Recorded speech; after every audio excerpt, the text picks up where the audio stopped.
সম্মানিত দর্শক, আজ আমরা আসছি যেই পাহাড়ে কোরআন নাজিল হয়েছিল, আল্লাহ রসুল সাল্লাল্লাহু আলাইহি সাল্লামের উপর যেই পাহাড়ে কোরআন নাজিল হয়েছে, সেই পাহাড়ে জাবালে নূরে।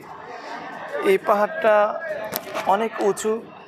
আমি আগেও আরও কয়েকবার মক্কা আসার আল্লাহ তৌফিক দিয়েছে, কিন্তু এই পাহাড়ে উঠতে পারি না। আজকে নিয়ত করেছি উঠবো, এজন্য আমি সকাল সকাল বের হয়েছি।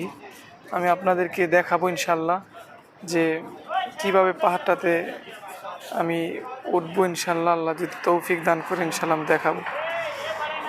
এই পাহাড়টাতে উঠতে মোটামুটি 1 ঘন্টা 20 মিনিটের মতো সময় লাগে। তো আমি ইনশাল্লাহ নিয়ত করেছি আজকে উঠবো। সকাল সকালে নাস্তা করে বের হয়েছি। আল্লাহ পাক যেন আমাকে তৌফিক দান করে পাহাড়ে ওঠার। আলহামদুলিল্লাহ, আমি পাহাড়ে ওঠার জন্য রওনা হয়েছি। আপনারা দেখতে পাচ্ছেন এই জায়গাটি অনেক চমৎকার। এখানে এসে মানুষ কিছুক্ষণ রেস্ট নিয়ে খাওয়া দাওয়া করে, পাশে অজু এক্সচেঞ্জার জায়গা রয়েছে, নামাজের জায়গা রয়েছে। নামাজ শেষ করে কিন্তু তারা এখান থেকে রওনা হয়। তো আমি আপনারা দেখতে পাচ্ছেন, আলহামদুলিল্লাহ আমি রওনা হয়েছি। আমি জাবালে নূর পাহাড়ে উঠবো, যে পাহাড়ে কোরআন নাজিল হয়েছে। আমি ইতিপূর্বে আরও কয়েকবার পবিত্র মক্কা শরীফ আসার সৌভাগ্য হয়েছে, কিন্তু আমি কোনোবারই কিন্তু এই পাহাড়ে আমি উঠতে পারিনি ব্যস্ততার কারণে। তো আলহামদুলিল্লাহ এবার আমি নিয়ত করেছি। আমি সকাল সকালেই বাসা থেকে রওনা হয়েছি। আমি একলাই বের হয়েছি, কারণ আমাদের সাথে কাফলাতে যে মুরব্বীরা গিয়েছে আসলে তারা এই পাহাড়ে ওঠার মতো সক্ষমতা তাদের নাই। তো আমি তাদেরকে রেখেই একাই এই সিদ্ধান্ত নিয়েছি যে আমি এই পাহাড়ে উঠবো ইনশাল্লাহ। তো দেখতে পাচ্ছেন আমি এখান থেকে রওনা হয়েছি। আমি আস্তে আস্তে হাঁটতে হাঁটতে যাচ্ছি। প্রিয় দর্শক, আসলে মূল কথা হচ্ছে এই পাহাড়ে ওঠা কিন্তু এত সহজ না। ওই যে আপনারা দেখতে পাচ্ছেন, এটা হচ্ছে আমার গন্তব্য। এটা দেখতে হয়তো অনেক কাছে মনে হলেও কিন্তু উঠতে প্রায় 1 ঘন্টা 20 মিনিটের মতো সময় লেগে যায়। তো আমি এইখান থেকে এই দুরূদ শরীফ পড়ে বিসমিল্লাহ বলে আমি ওঠা শুরু করেছি। আলহামদুলিল্লাহ আমি এখান থেকেই ওঠা শুরু করেছিলাম। আসলে একটি বিষয় হচ্ছে, আমরা এই খেয়াল করেছি মক্কা শরীফ এই জাবালে নূর পাহাড়ের চাইতে অনেক বড় বড় পাহাড় কিন্তু আরও রয়েছে, কিন্তু আসলে সেই পাহাড়ে কিন্তু কেউ উঠতে চাচ্ছে না বা উঠতে চায় না। কারণ হচ্ছে সেই পাহাড়ে আল্লাহর নবী ওঠে নাই। যেহেতু আল্লাহর নবী জাবালে নূরের মধ্যে উঠেছিলেন, তার জন্যই কিন্তু এই পাহাড়ের মর্যাদা অনেক বেড়ে গিয়েছে। প্রিয় দর্শক, আপনারা সকলেই জানেন যে সেই পাহাড়েই কিন্তু কোরআন নাজিল হয়েছিল, এবং প্রতিদিন 2 বার করে আম্মাজান খাদিজাতুল কোবরা রাদিয়াল্লাহু তাআলা আনহু নবীজির জন্য খাবার নিয়ে কিন্তু এই পাহাড়ে উঠতেন। আসলে আমি যখন সেই পাহাড়ে উঠছিলাম, তখন আমার এই মনে একটা ধারণা হচ্ছিল যে আম্মাজান খাদিজা যেন কীভাবে যেন এই পাহাড়ে উঠেছেন। বর্তমানে আপনারা দেখতে পাচ্ছেন অনেক সুন্দর সিঁড়ি।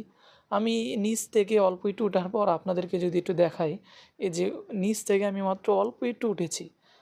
অল্প একটু ওঠার পরেই আমি দেখছি যে আমার পাগুলা কেমন শিরশির করছে।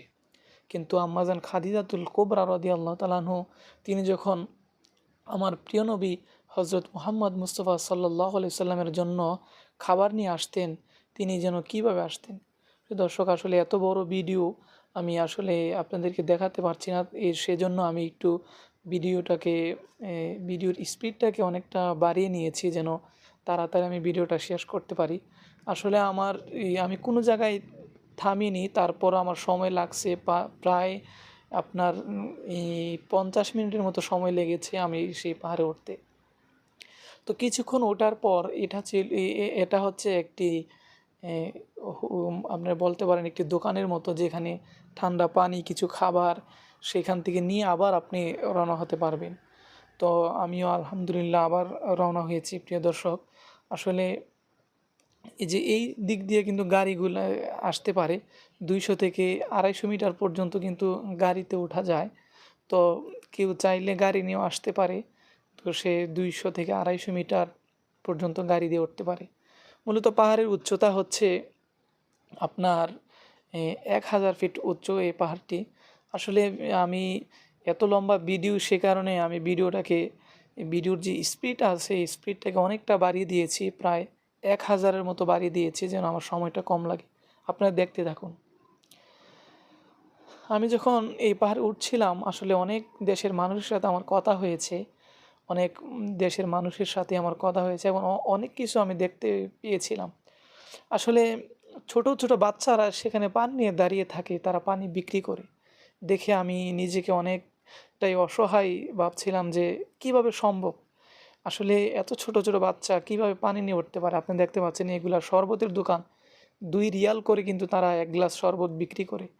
আসলে এত উপরে তারা কিভাবে যে পানি নিয়ে এসে প্রতিদিন তারা শরবতের দোকান দেয়, আসলে হয়তো তাদের অভ্যস্ত হয়ে গিয়েছে। তো এই জায়গাটাতে এসে আমি আবার ভিডিওটাকে একটু স্লো করেছি।